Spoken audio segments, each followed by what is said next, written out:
Our mission, we exist to honor God and transform communities through what?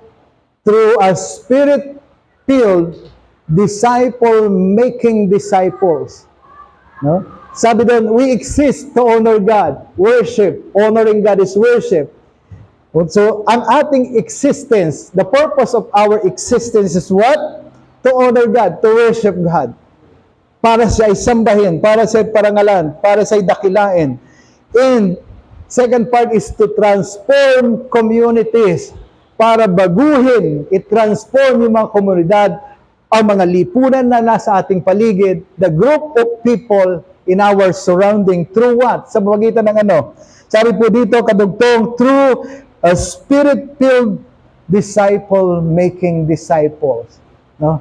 No? Sa pamagitan na po ng spirit-filled, puspos ng espiritu na pagdidisipulo or pagpuproduce ng disipulo, na tayo as being disciples of Christ, will learn from Him.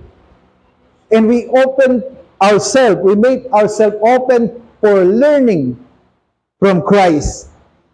At habang tayo po'y natututo, yung lahat ng natututunan natin ay itinuturo din natin sa ating disciple.